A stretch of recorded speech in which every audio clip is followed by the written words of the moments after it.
What's good, y'all? It's the Demouchet REACT, and we're back with another video. Who we got today, C? Today we're back with another American reaction. Super excited about this video, guys. If you're new to us And we're new to you, make sure you scroll down, hit that subscribe button, and turn on the post notification bell because we're on the road to 100K. And we cannot get there without you guys, alright?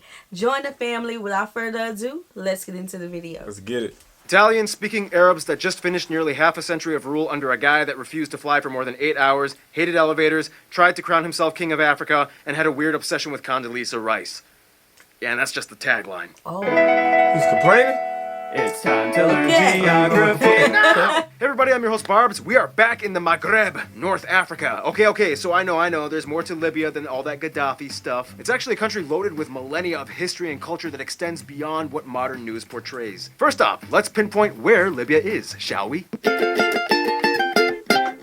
Ah, Libya, if only your visas were easily obtainable, you could become the next travel hotspot. Come on, you guys have like all those ancient ruins and nobody's visiting them. First of all, Libya is located in the North African region known as the Maghreb, with the longest coast on the Mediterranean Sea out of any nation in North Africa, bordered by 6 other countries. The country is divided into 22 districts, with the capital and most heavily populated district Tripoli in the north, whereas the least populated, with only about 23,000 people, being Gat, located on the southwest along the border with Algeria. Keep in mind, many Libyans also refer to the areas being located in one of 3 historical districts: Tripolitania, Fezzan, Cyrenaica. Also, fun fact, the name Tripoli means 3 cities, as it used to be 3 separate cities that were unified: Oea, Leptis Magna, and Sabrata. After Tripoli, the next largest cities are Benghazi, yeah, that one, and Misrata, whereas the largest and busiest airports are Tripoli's International and Benghazi's Benina International. Now, Libya is interesting because it's like the one spot on the Mediterranean that has relatively untouched ancient sites that not too many tourists flock to, mostly because, 4 decades of, yeah. Getting around in Libya, you really only have like 2 options: fly or take a really long road trip. There are no railways or river transport systems, and drivers heading south typically take extra jerry cans of fuel due to the unforgiving conditions that the vast empty terrain offers. Anyway, for Libya, cross-desert roadways kind of go like this. Hey, Algeria! Yeah? You got some great roads in the sandy deserts, especially that N1 Trans-Saharan Highway. Thanks. It took decades of allocating government funds for infrastructure investment. Yeah, whatever, that's great. Can I, copy your homework? And can I just, make a road that connects to your highway so I don't have to build through... Shad. Hey! I won the Aouzou strip dispute, okay? Deal with it. Some places of interest might include spots like the ancient sites of Cyrene, Leptis Magna, and Sabrata, the Arch of Marcus Aurelius, Sabrata Theater, the Gurgi Mosque, the Clock Tower of Tripoli, the Museum of Libya, Severan Basilica, the Temple of Demeter, the Hadrianic Baths, the Red Castle Museum, Benghazi Zoo, the Amazigh Berber cultural towns, this ancient rock site that depicts savanna animals that once inhabited the area. Now I see why he said that it should be more of a tourist site.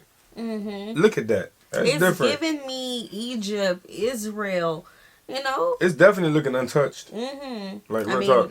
They want to keep it that way. Yeah, I feel that. The Museum of Libya, Severan Basilica, the Temple of Demeter, the Hadrianic Baths, the Red Castle Museum, Benghazi Zoo, the Amazigh Berber cultural towns, this ancient rock site that depicts savanna animals that once inhabited the area before it became a desert. And also, a cool thing is the town of Ghadames, which is located in one of the largest oases in the country. Here you can run around and have the world's largest game of hide and seek. The guys from that show, Departures, did such a great documentary on it. I recommend it. I think it's on Netflix. Check it out. Alright, moving on. Now, the Sahara is a tricky desert because you keep finding these strange clues hidden all over that tell you an interesting story of life, death, prosperity, erosion, and eruption. First of all, Libya is the 16th largest country in the world, and at 90% is mostly made up of the Libyan Desert, a subsection of the Greater Saharan Desert, which is one of the driest, hottest places on Earth. In fact, the hottest air temperature ever recorded was at El Aziza at 57.8 degrees Celsius. If you look closer though, there's lots going on hidden amongst the seemingly grim, desolate terrain. For example, this large grayish dark area in the middle of the beige sand. This is the Harouj, one of the largest volcanic fields on Earth, made up of over 150 Holocene volcanoes spread across 17,000 square miles. Yeah, Libya used to be a hotbed for volcanic activity a long time ago. Just to skip south, you find the most iconic volcano, the darkest spot on the map, while Al Namus, probably the most remote and eerily beautiful natural landmark you can find in this world, complete with black sand, rocks, and an oasis at the bottom. It is really hard to get here, and few people make it. If you do, take a picture picture and send it to geographylater@gmail.com. A little further south, you hit the Tibesti mountain range, shared with Chad, where you can find the highest peak, Bikupiti, at over 2,000 meters. Now, when it comes to water, Libya is interesting because the sands lie on the underground Nubian sandstone aquifer system, the largest fossil aquifer in the world, holding around 150,000 cubic kilometers of water, which in return allows a complex patchwork of oases to pop up randomly throughout various spots in the desert. This in return has also allowed Libya to build the world's largest man-made irrigation system. Built by Gaddafi in 5 phases starting in 1991, the GMR, or Great Man-Made River, takes water from the aquifer and supplies water to desert communities throughout the underground pipes that go nearly 3,000 kilometers in overall length with over 1,300 wells. In addition, Libya hosts the 9th largest crude oil reserves in the world, largest in Africa, mostly heavily concentrated in the Al. So I don't know if he mentioned it. I don't think he did. But is this like one of the most inhabited locations with all this sand and stuff, knowing that, you know, Gaddafi had to push all the water up there?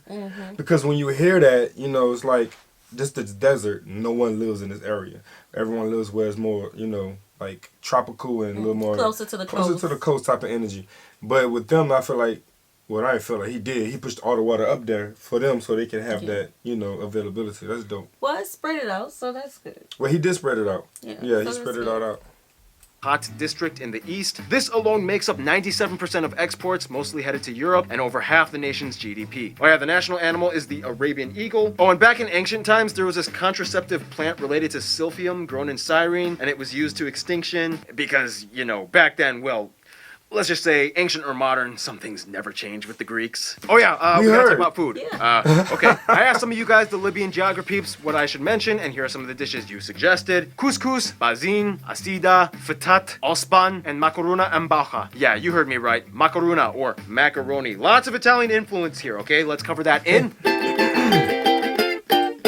Alright, here's a story. Once upon a time, there was a room full of Arabs from all different countries, partying. Suddenly, one of them said, "Shh, guys, Libya's coming." Immediately, everyone started hiding their beers and shot glasses, straightened up, and upon Libya's entrance, they all said, "Oh, salam. Peace be upon you, brother." Okay, a little exaggerated, but Libyans are kind of like that guy when it comes to the Arab world. First of all, the country has about 6.5 million people and has only about 3 people per square kilometer. The majority of the country, at about 97%, is made up of Arab Berber peoples, whereas the rest is made up of small minorities of Turks, Egyptians, West Africans, and a few remaining Italians. The country also uses the Libyan dinar as their currency. They use the Type D plug outlet, and they drive on the right side of the road. Now let's go back to the ethnic thing, though. Like most nations in the Maghreb, over half of the population identifies as having roots with the Amazigh, or Berber community, whether fully or mixed. Berber culture plays a strong yet historically disenfranchised role in Libyan society as it was suppressed during the Gaddafi years. We've discussed this before, but recap! Berbers are basically the nomadic natives of North Africa, predating any Arab or Islamic settlement. They speak their own language and dialects. To this day, they hold fast to the long line of traditions, customs, and lifestyles that they're known for. For the first time in decades after the fall of Gaddafi, ethnic Berbers were able to celebrate their traditional holidays, speak their language openly, and even broadcast on newspapers and radio stations. They were even able to teach Berber in schools with the unique writing system. Now add on top of that, Italy once colonized Libya for a short while, which is why Libyan Arabic has a slight Italian twang to it. They even use Italian words like forchetto and marciapiedi. Libyans are kind of seen as like the more conservative peoples of the Arab world, known for being the best Quran hafiz, or Quran memorizers. Many kids grow up going to madrasas, or schools that teach the Quran, and it's well known that Libyans usually win Quranic competitions worldwide. Okay, we're jumping around on way too many tangents. Let's organize this segment with a quick summarized history montage thing, shall we? Berbers, Phoenicians, Greeks. Cyrene was a very sexually active hedonist society. Romans, Arabs, Ottomans, Barbary Wars, Italian occupation, split between French and British, independence in 1951, very brief monarchy, all the Gaddafi years with drama, Gaddafi taken down, current civil war, and here we are today. Basically, when Gaddafi took power in a coup in 1969, things changed drastically, and he did some really weird things. He took his nomad tent abroad many times. He once even pitched his tent in Donald Trump's garden. He brought horses and camels with him on trips to Europe. He apparently crowned himself the King of Kings of Africa in 2008. He denounced Switzerland for some reason. He gave hundreds of thousands of dollars in gifts to Condoleezza Rice upon her arrival visit in 2008. He composed a song for her and had a whole photo album filled with pictures of her. He refused to fly more than 8 hours or go more than 35 stories high in any building. And finally, he had a female-only bodyguard troop. That last one kind of caught everyone off guard, but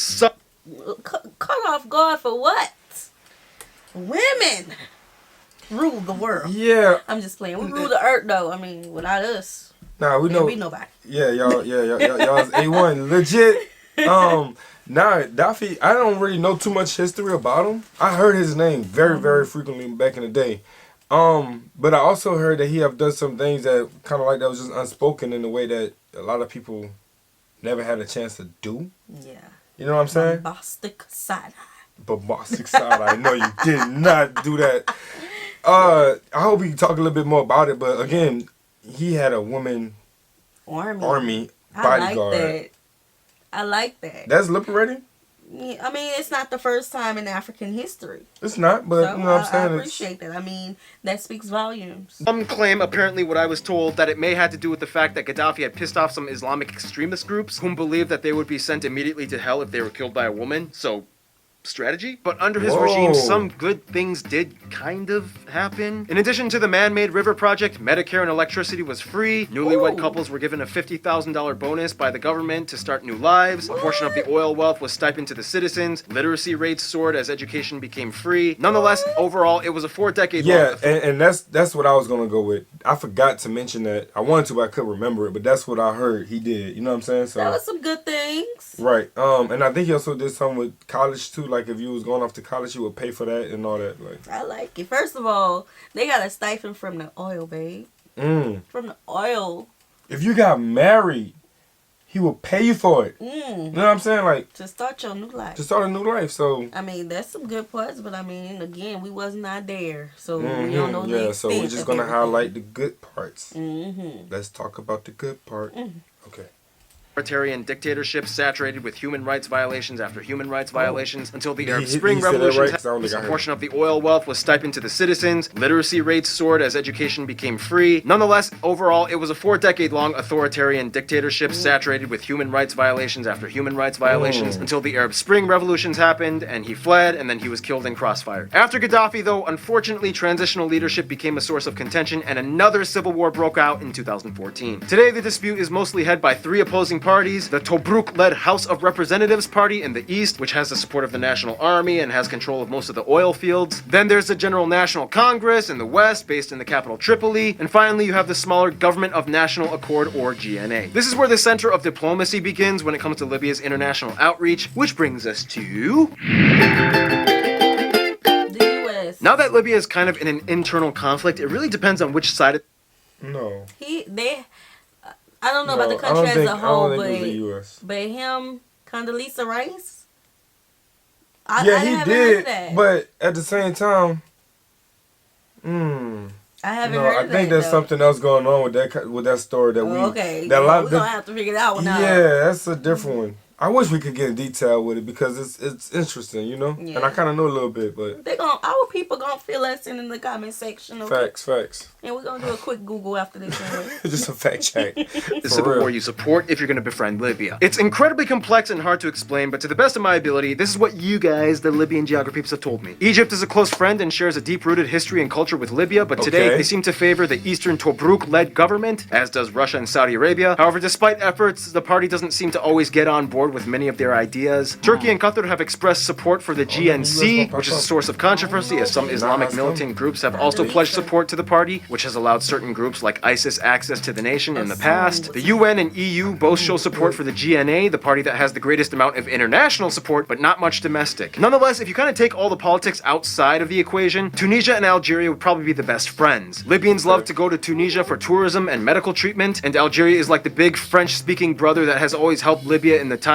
of need when things got very messed up. Usually. In conclusion, if you take out everything modern, Libya is actually a land inundated with colorful backdrops of Saharan mysteries, both land-wise and people-wise. Let's just hope our visas get accepted. Stay tuned! You know it. Don't forget, Little Liechtenstein. Bro, this guy is too funny, Okay, bro. so y'all gonna Man. have to tell us about the Condoleezza story, cause Yeah. that one took us for a loop. I mean, she's a beautiful woman, you know. You want to go a little deep on that? I don't know, maybe he liked what he saw. I don't know. Maybe he did. Again, Gaddafi, he did some things. Again, a lot of wrong. Rights. Y'all I don't let know. us know how y'all feel Yeah, about we'll that. talk to you in the comment section Yeah, about because this one. just let us know. Yeah, facts. This, Can't say too much on this one. Yeah. All right, so we hope you guys enjoyed this video with us. Like this video, subscribe, turn on the post notification bell. We have enabled our super thanks if you like to support the channel that way, as well as our reaction request form is in our description box below. We'll see you soon. Peace.